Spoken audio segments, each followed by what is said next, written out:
teroris menyerbu, ketakutan melanda. Di tengah kekacauan, satu sosok berkorban, menghadapi maut demi menyelamatkan nyawa.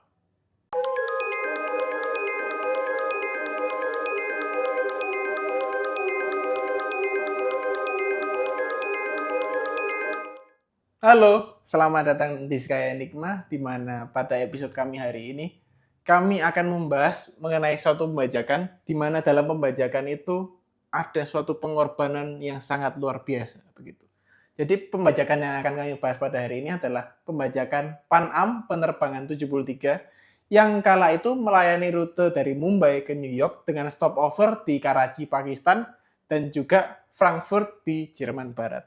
Dan pada 5 September tahun 1986, pesawat ini dibajak di darat oleh teroris bersenjata. Dan pesawat yang terlibat pada saat itu adalah sebuah pesawat jumbo jet, yaitu Boeing 747-100 yang diberi nama Clipper Empress of the Seas. Dan waktu itu telah menjadi bagian dari maskapai dengan waktu yang cukup lama, sekitar 15 tahun. Nah, di dalam penerbangan ini sendiri terdapat 360 penumpang dan 19 kru dengan totalnya adalah 379 orang. Kru kokpit sendiri terdiri dari seorang kapten, seorang first officer, dan seorang flight engineer yang telah lama menjadi bagian dari maskapai. Untuk pengalaman kapten sendiri, beliau ini pernah bertugas di Angkatan Laut Amerika Serikat dan pernah bertempur di dalam Perang Korea. Sedangkan untuk first officer juga pernah bertugas di Korps Marinir Amerika Serikat dan pernah bertempur juga dalam Perang Korea. Nah, sebelum kami masuk ke bagian yang lebih detail, kami ingin mendorong teman-teman untuk like, follow, share, dan subscribe kami di berbagai platform seperti Instagram, TikTok, YouTube, maupun Spotify. Dan juga jangan lupa kalau misalnya teman-teman ada saran mengenai episode saat ini atau episode kedepannya, boleh banget untuk komen di bawah. Jadi kejadian ini bermula pada pukul 4.30 waktu setempat, di mana waktu itu pesawat sedang stopover di Bandara Jinnah di Karachi, Pakistan. Dan waktu itu ada sebanyak 109 penumpang yang turun dari pesawat. Dan tiba-tiba pembajakan dimulai. Jadi pembajakan ini dimulai ketika waktu itu ada 4 pembajak yang bersenjatakan senapan serbu, pistol, granat, dan juga sabuk peledak. Jadi bawa peledak dan bawa senjata lengkap. Senjata berat semua itu. Dan waktu itu mereka nyamar sebagai petugas keamanan di bandara. Dan waktu itu naik kendaraan palsu. Jadi kendaraannya sudah disamarkan supaya mereka bisa lolos keamanan waktu itu. Sangat canggih ya. Sangat canggih. Dan waktu itu memang keamanannya agak kurang ya. Jadi lolos-lolos saja. Dan waktu itu mereka menyerbu dengan melepaskan tembakan yang luar biasa ke pesawat dan sekitar pesawat. Dan waktu itu ada 2 orang yang tewas, yaitu petugas dari pesawat Kuwait Airlines yang waktu itu sedang menservis pesawat di dekatnya gitu. Oh. Jadi waktu itu memang masuknya luar biasa beringas, dan waktu itu tiba-tiba pembajak itu sudah masuk ke pesawat. Dan akhirnya memaksa kru di pesawat itu untuk menutup pintu kabin pesawat dan waktu itu menodong senjata. Jadi luar biasa gila. Waktu itu ada seorang purser bernama Nirja yang memberitahu kru kokpit secara diam-diam bahwa sedang ada pembajakan di pesawat. Nah, pada saat itu terjadi suatu kejadian yang tidak diduga. Para pilot ini melarikan diri melalui tali darurat yang ada di kokpit supaya pesawat ini tidak dapat diterbangkan. Karena pada waktu itu tidak ada orang yang kompeten di antara para pembajak itu untuk menerbangkan pesawat. Kalau kita lihat situasi di sini sebenarnya dilema moral.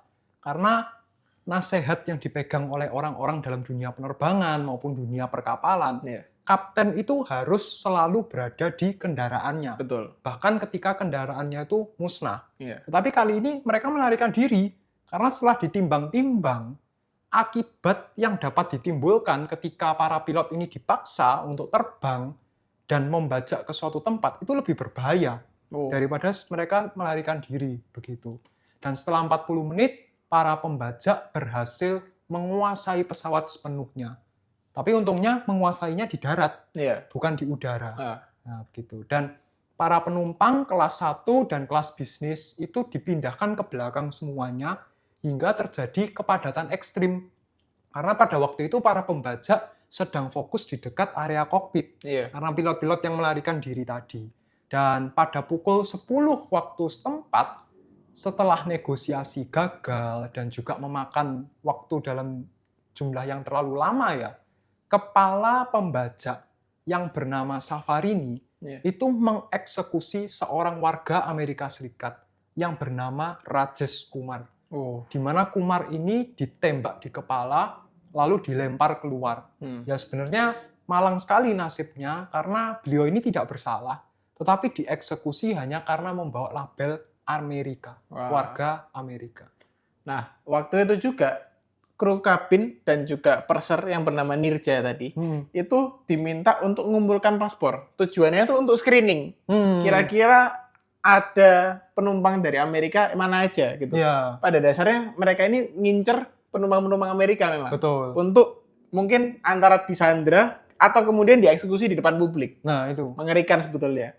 Dan waktu itu Nirja dan juga para kru kabin lainnya itu berusaha mengumpulkan paspor-paspor yang dari Amerika itu untuk disembunyikan dan juga untuk dibuang. Oh, supaya tidak terdeteksi Supaya para nggak ketahuan pembajak. begitu. Karena kalau ketahuan bisa aja langsung dieksekusi.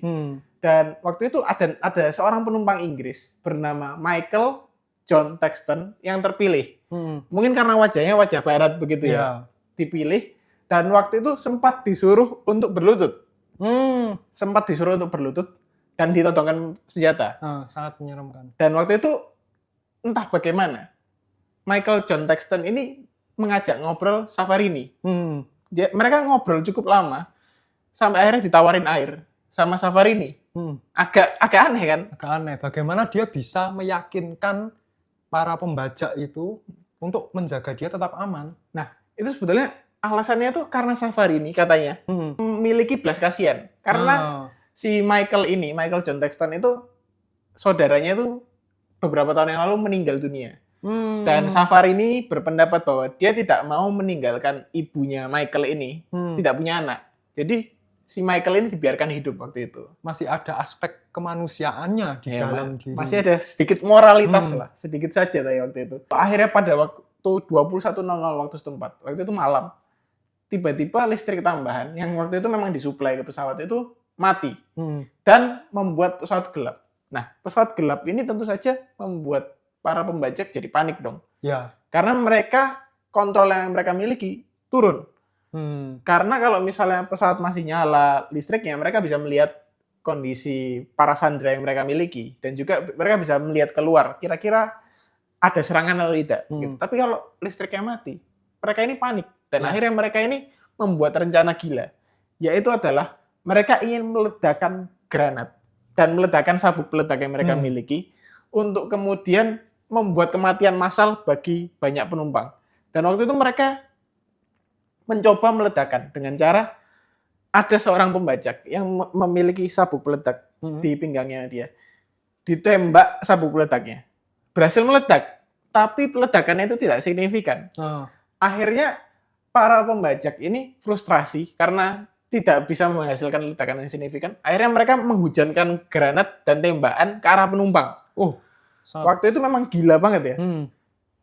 Menghujankan granat dan juga membabi buta tembakannya. Membabi buta tembakannya dan waktu itu memang menimbulkan banyak korban. Apalagi pelurunya terbang kemana-mana. Gitu. Betul. Nah, di tengah kondisi yang semakin mencekam, kru kabin ini akhirnya membuat sebuah keputusan berani. Mereka membuka pintu darurat supaya para penumpang itu dapat segera melakukan evakuasi dan melarikan diri. Bahkan senior purser yang bernama Nirja Banot tadi, itu dengan gagah beraninya memastikan keselamatan para penumpang. Dia tidak egois, dia mengutamakan keselamatan penumpang, pokoknya mereka harus selamat dulu. Melindungi mereka gitu.